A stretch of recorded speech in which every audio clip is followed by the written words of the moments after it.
Happy Friday, ladies and gents. We're ready to rock and roll this joint. Accelerating your business. How's that going to happen? Let's find out. Good. Shut up and sit down. The Business Bros Podcast was created for you. Learn from the business professionals who come to share their stories. Find out what's working in business, on social media, what's hot and what's not, straight from the mouths of successful entrepreneurs out there doing the real work. And now, welcome to another episode of Business. We got the fire going on. Yeah. In San Diego. Ham, take it away. A heat wave in San Diego. We're bringing the fire right here. All right, all you business pros.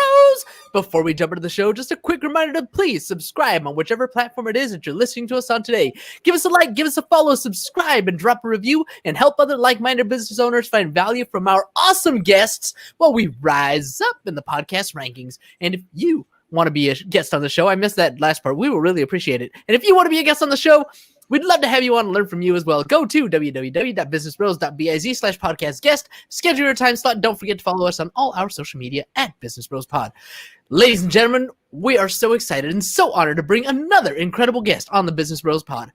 Our guest today is the preeminent advisor to CEOs who want to safeguard their businesses and their lives from unpredictability, establishing strategic partnerships that empower them to never again worry about growth. Having worked with over 1,500 CEOs across 33 countries, our guest is an expert in helping businesses expand internationally. As a world-renowned speaker and philanthropist, our guest's goal is to help over 800,000 kids in Latin America become entrepreneurs using local businesses in the next 3 years. Local resources in the next 3 years. We can't be more thrilled to hear some incredible stories from this well-traveled thought leader and humanitarian. Joining us today out of the great state of Texas, the CEO Confidant from Divine Human Ventures and Wisdom for Kids. Welcome to the show, Angel Rebo.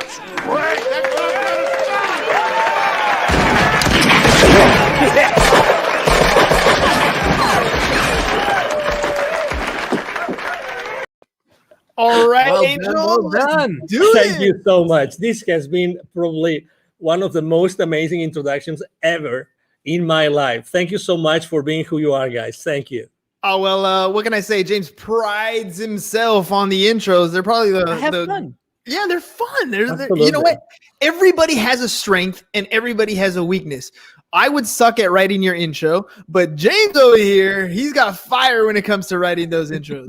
I tell you, I mean, I've been introduced a few times, and he's used actually completely different words. He's a master. He's a super eloquent guy. I can tell you that. Thank you so much. My heart. You are making my head really? roll. Yeah, you're a cunning linguist, Ham. You're a cunning linguist. All right. So speaking of talents, right? Speaking of strengths, speaking of weaknesses, look, anytime anybody's going to start a business, we all start off thinking, I know what it takes. I'm going to make this thing grow. I'm going to me, I. But ultimately, you need a team to make things happen.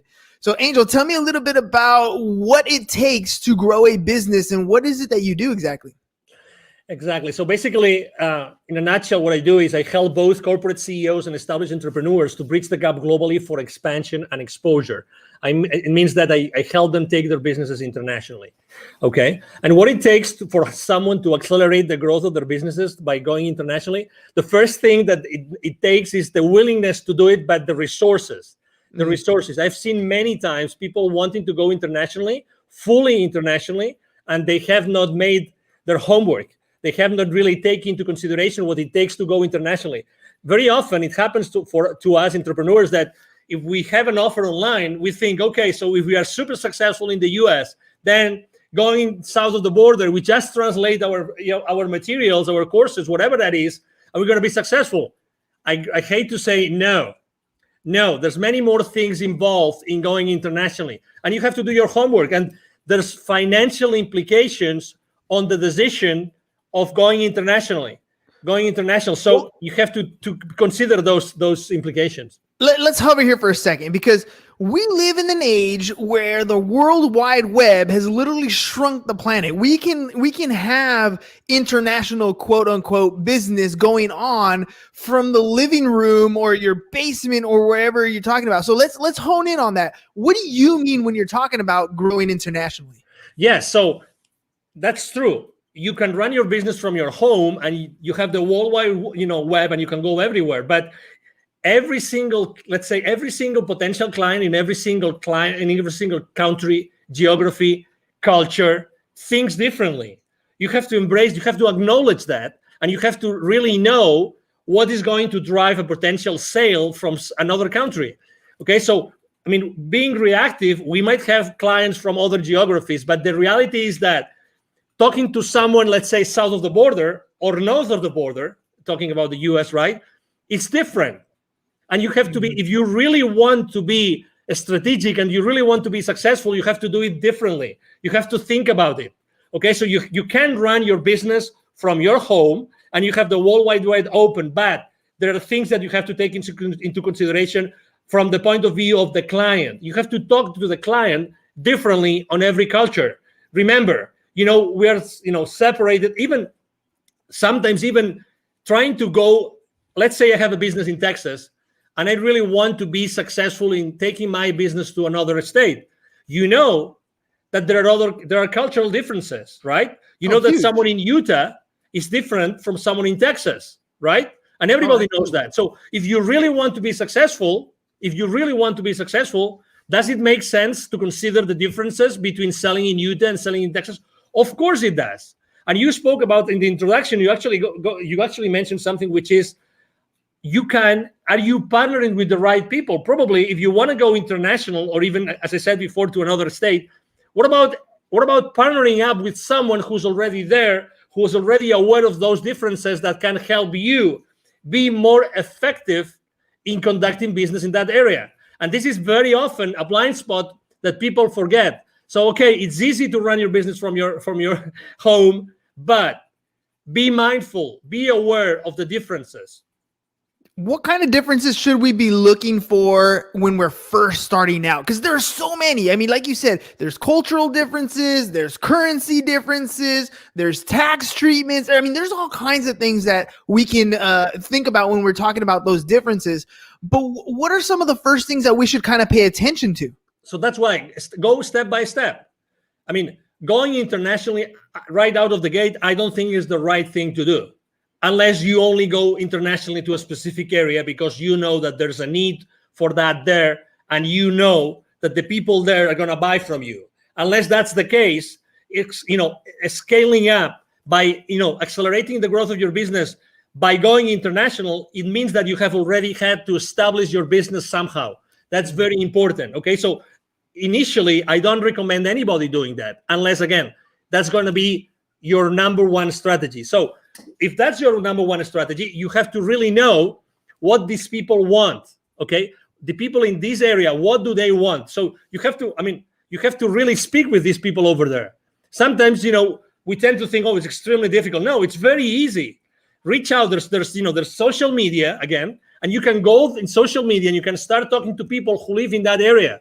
It's really simple.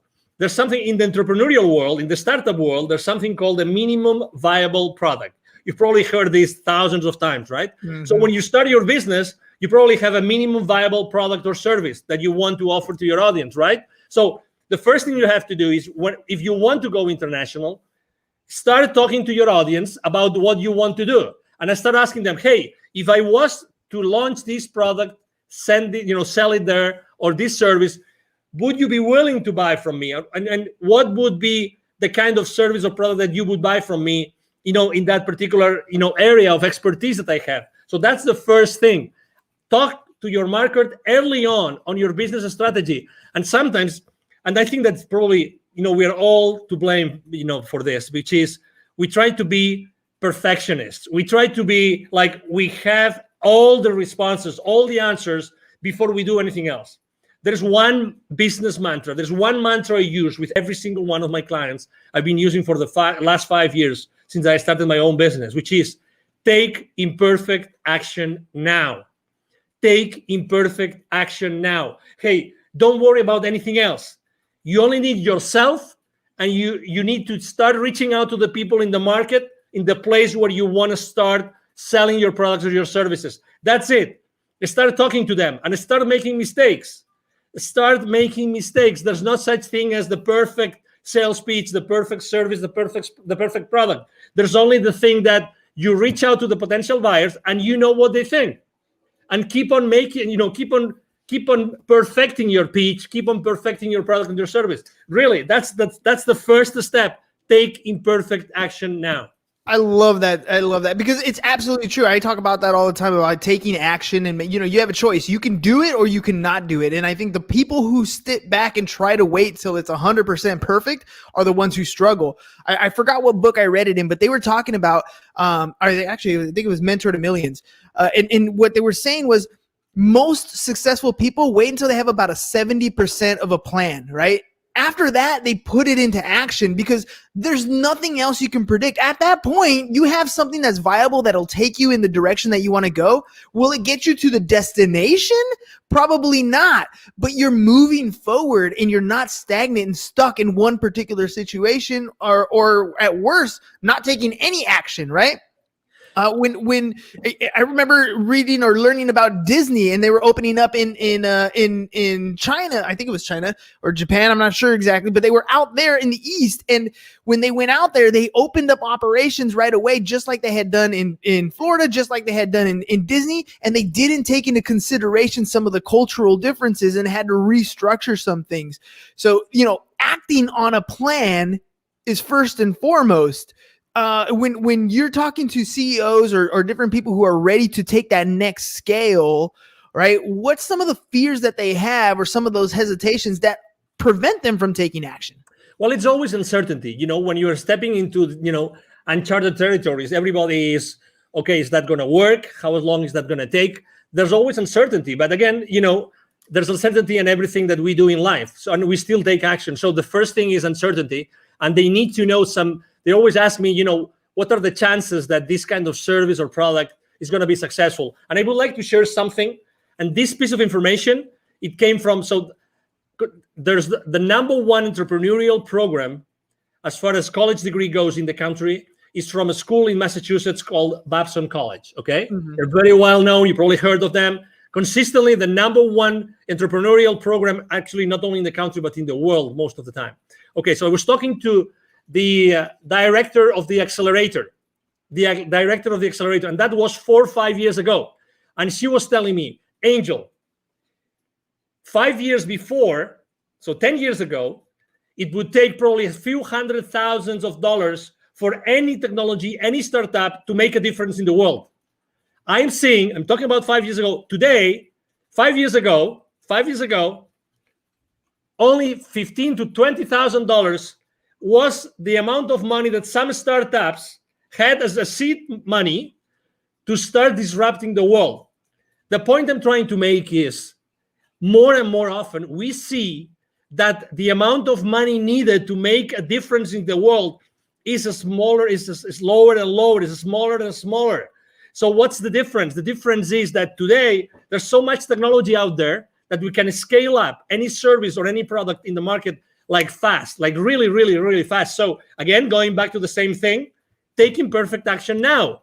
Take imperfect action now. You really don't need so much time or so much money. What you need to do is to make sure that you start proof testing your value proposition, your product or your service in the market as soon as possible. So you can start burning, those early stages, and you can start, perfecting your product and your service. And you realize that, and you eventually see, you see the future with a level of uncertainty which is much higher. Again, to your question, it's uncertainty, but how do we lower the level of uncertainty? It's just by taking action, by start connecting with the market and start exposing our value proposition in the market. You have a ton of energy, and I love that because Thank you know you. when people come on the show, it's not always as exciting when the other person doesn't have energy, but that Thank you. fuel comes from somewhere, right? Yeah. Why did you get into this particular space? I mean, it sounds like Thank you're you. ready to take on business and scale things at your own rate, and yet you took Thank a you. different approach. Why that approach? Why what you're doing? Why is it what you're doing gives you so much energy? Well, probably because, well, number one, I would say first of all, because of my father, probably because my father is a super positive guy. Extreme. I mean, back in Spain, he's right now 80 years old. He's going to be 81 this year, alive and kicking. He's still working on business. He's always been like that model for me, like always super positive. He's made a lot of he's set up and grown a lot of businesses, both nationally and internationally. He's made a lot of mistakes, but you know what? He was always in that mood, always. And every time he was being asked, he was always, his first statement, he was always, I am so blessed that I have been able to help these hundreds of families, these hundreds of people with the families behind them. And that's the legacy. That's his legacy. So I think that this, flame that I have inside of me is because I really like to share my experience with people. And I was born to do this. I was born to, originally, both my mom and my dad come from very humble origins, really humble origins. Still my family has a ranch in the north of Spain. That's where we come from, the Rebel family, but that doesn't mean that I couldn't do many other things. So I always had this flame inside of me of leaving a legacy, of teaching others. I love teaching. I love training. I love sharing my experiences. That's why I'm so involved with the local community here in Dallas. I'm invited to, the startup weeks, startup weekends. I'm invited to be jury sometimes. I'm very involved with business incubators and accelerators here, just because I like to share. I like to share, and it's a decision. It's a decision. It's my decision if I wake up in the morning and I show up to the world in one way or another, and that's my decision. That's my option. That's who I am. It's a Friday evening, right? I have had so many calls this week. I have talked to so many people. I've had so many face-to-face meetings. But you know what? I am loving this interview, and I could be, and right now, if you told me, hey, Angel, you have to mentor, 20 people in a coaching call within 30 minutes, I'm gonna do it. I'm not gonna lie to the audience. How long ago did you offer me to be on your show? True. It was yesterday evening. So Exactly. less than 24 hours. Less than 24 hours. And I was super excited. I said, yes. You know why? Because I always say, why not? Why not? If there's a single person in your audience right now who can benefit from what I'm saying, oh my God, the day has paid off. The chance has paid off. The possibility that you guys have offered me has paid off. What is the core? What is the core of the CEO Confidant? Like, what is it that you're trying to achieve? Your mission in the business to that can help more and more entrepreneurs get to the level that they want to get to. Thank you. For me, it's always been connecting the unconnected. And actually, I'm going to tie this to my nonprofit, connecting the unconnected. I've always, obviously, as you can imagine, I'm so grateful to God that He gave me this energy, this passion that I can, I have been able to help a lot of high-level executives throughout my life. That's a blessing. Probably this energy has helped me a lot. But this has only helped me enough as far as this helps me to make the world a better place. Okay? That's why, it reached a point in 2016 in which it was very clear to me that I had also, the reason why I had lived in Latin America for so many years and I had done business in Latin America for so many years is because I had to be exposed to those areas where so many underprivileged kids live. And you know what I'm talking about. I'm talking about in Latin America alone, in 2012, according to UNICEF numbers, 81 million kids live in poverty. 81 million kids. 22 million don't have drinking water in their house. 22. And that was 2012. Can you guess after COVID? Can you guess what happens? How many millions right now? Significantly worse. Exactly. So, and that means the total population. So that you have you have a frame of reference. the total population of kids in 2012 in Latin America was 170 million. 170 million. Okay, 170 million. So put that in perspective. So right now, probably it's going to be 90, maybe 100 million kids in Latin America who live in poverty. Yeah. So that's why, what's my mission? I've always feel that I keep on developing and helping so many high-level executives and established entrepreneurs, because at the end of the day, what I have to do is I have to be able to have so many stories, and I have to be able to connect all those high-level executives with those entrepreneurs that have still so much to learn. And I know that if it's not me, who's going to teach them entrepreneurship? Who's going to inspire them? Who is able to bring all those lessons I learn every single day with these so powerful CEOs? Who else is going to take them to those kids in need? So that was my answer. Yeah, no, that's a beautiful answer, because you're absolutely right. I mean, we look at what we see in poverty just right in front of us, right? When we drive down the freeway, when we're in our local communities.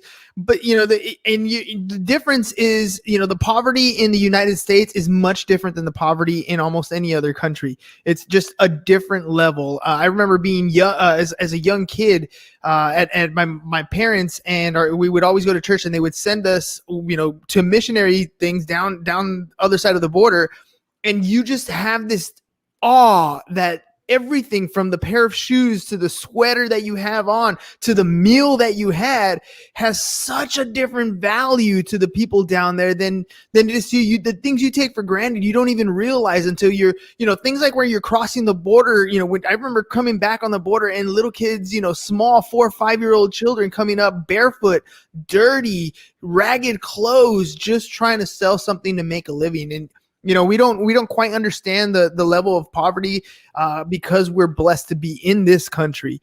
But you're absolutely right. I want to ask you about the relationships that you're building with people as you're helping a lot of these entrepreneurs grow their business, as you're helping them scale and become multi-million-dollar companies. What value do you place, and how do you utilize the relationships that you're making? Well, I think believe it or not, I was extremely shy kid, very shy, very shy. Most of I would say every single one of my classmates up to high school, they would not believe it's me talking right now. Honestly, I had to, really, I really had to go to college, and I had to start being involved in organizations, international organizations, and traveling. And so, I know that not everybody is so open and prone to have relationships with people. But again, you don't have to be, someone like me, so, extroverted like me. It's just I think that the most important thing is that you are yourself and you keep the relationship honest and humble. Mm-hmm. Honest and humble, and from that point, I like to use, gratitude, humility, and acceptance as 3 of my top values that I like to share this with my team all the time when we have our weekly meetings and when we have our one-on-ones. Gratitude, humility, and acceptance are 3 very big values for me. So I think that those values help you a lot to develop those relationships. And out from those relationships, it's like, as you know, I'm very active on LinkedIn, and I have very, very large following and very active there. I post every single day, large high engagement from my audience. And it's the same thing when I start relationships with people in there that they don't know me of anything. I start from a very humble way. I'm not the guy that's going to send you 5 consecutive messages as soon as I say accept. I'm not that kind of guy. My connecting message has 1 sentence, only 1, and I don't send a second message. You just wait. Yeah, I just wait, and whenever it's good, and I think I have some value to offer to that person, as if it was you, then I say, hey, I know that you do this. I think that you might be interested in having this information I just got from someone else. Again, partnering up with, giving the value that someone might need, and if they say I don't need it, that's okay, and that's fine. That's why a value download on people. I don't really believe in downloading things on people that they don't really need. So that's why I always keep my connections online as much human as possible. And when I left corporate America, I had like 800 connections. Right now, I have almost 27,000. Well, let me ask you about that, because you said, when you were younger, you were an introvert, and now you're very extroverted. What was it that pushed you to that next level? There's so many people out there that are introverted, and they know they have to have better relationships. They know they need to pick up the phone and talk to people. They know they need to be more extroverted, but they can't get across that point of actually making those connections. What pushed you to that next level? That's a great question, because probably I wasn't allowing myself to be myself. I was not standing on my own power. I thought that I had to fit in, and I wasn't socially enough. I wasn't enough. No, really. Because I thought that what I was standing up for wasn't enough to be just myself. So I had to be hiding, behind anything else or anybody else, until I realized that, oh my God, what I'm saying makes sense. So it was a gradual process. It wasn't, it wasn't just like, oh, tomorrow I'm going to be extroverted. And so I was fascinated by something, which was, in my case, in college, because I told you I started to bloom in college, which was becoming or being the leader of an organization, but being like the leader, but the leader behind the scenes, right? Not the leader like showing up all the time. Wizard of Oz. So sometimes, so at some point, I had no option but to be in front of a lot of people. And then suddenly, everything was going well, and I was, leading that organization in my college and everything. But there were issues. So I have to tell you that realizing that not everybody is going to like me actually helped me to be stronger. I realized that I didn't have to fit in. I realized that I have to be myself and always be myself. So I had a completely 100% certain place where I could go back and pull up the rest of my life. You know what I mean? Yeah, because if you're pretending to be someone else, you don't have that place of safety. But when you're always yourself, when you're always standing on yourself, on your grounds, then you have that place of power. And I have to also tell you, I remember the most dramatic situation in my life was actually that I got married. My first marriage was in 1996, still in Spain. And I unfortunately didn't work out, and I only was married for 5 months. Oh. And I'm not gonna disclose the circumstances, but let's say it was like being backstabbed, like big time. And I got married with my college sweetheart. Oh, come on. Now you're leaving all the meat on the bone here. Now we gotta know what's going on. No, but let me tell you, I remember as if it was now. I had to drive back. When I found out what my wife was doing, and I confronted her that night, and I will never forget that night, when I confronted her that night, and she told me yes, I remember taking my car the following morning and going and driving to where my parents lived. I remember that both my mom and dad were waiting me, they were living at the 6th floor, they were waiting for me, and I started crying like a baby on my mom's arms, at my mom's arms, saying, can't believe it. I don't know. How can my life collapse? What did I do wrong? I had the car, we had an apartment together. We had all those projects together, the perfect job. We had this beautiful house in the mountains to go to ski. Everything was perfect. But suddenly, boom, so you thought. Boom, and not even 1 year, like 5 months, 6 months. I felt betrayed. You name it. I tried to save my marriage, and I immediately said, okay, let's go to a counselor. But unfortunately, the other party wasn't there. So I said, okay. So the rest of my life starts here today. Yes. And then, you know what? 1 year and a half later, I had already left Spain for good. And I have not been back to Spain, but to visit my family. Again, it's the realization of I have to be me. And I am strong because I don't have to fit in with anybody else. I have to be myself. And that's my foundation. That's my essence. And I will build up the rest of my life because of that. Had I not taken that decision, we would have never had this conversation, you and I, today. You know that I want to say I love that story, but I kind of, it's not quite the right thing to say. But the fact that you accepted it at the end, right? The heartbreak, the pain, the agony, what you're going through, those are feelings that you're going to have. But at some point, no matter what happens in your life, good, bad, or indifferent, you have to accept that tomorrow the sun's going to rise. Tomorrow is another day. And every day you have that choice to make something happen. You can dwell in it. You can live in it. You can wallow in sorrow and feel sorry for yourself for as long as you can. But every day that happens is another day that you're not fulfilling whatever dream is that you want to achieve. You're hurting yourself by allowing yourself to live in that position for too long. Feel it, hurt it, learn from that mistake. But you need to make a choice and accept that it happened. Totally. Otherwise, you're never going to move forward. I agree. And I have to say, this counselor that, we went together, with my ex-wife at that time, it was the same counselor that said, hey, okay, so she's not coming back. Can you please help me? Can you please help me go through this path? Can you please help me? And I have to tell you, the certainty that this counselor told me, so these are the stages you're going to go through. A, B, C, D, and E. He told me, he explained those to me, and I understood them, and I said, okay, where am I now? And he told me, no, it's a good question. It's a good question. Yeah, of course. So you are here. Okay. Typically, what do you see in your practice? How long is it going to take for me to get to the final, destination of this, of this, whatever it is, right? Of this journey. He said, well, it's up to you. I've seen people here and I've seen people there, and I've seen people that will never recover from a divorce or from a separation.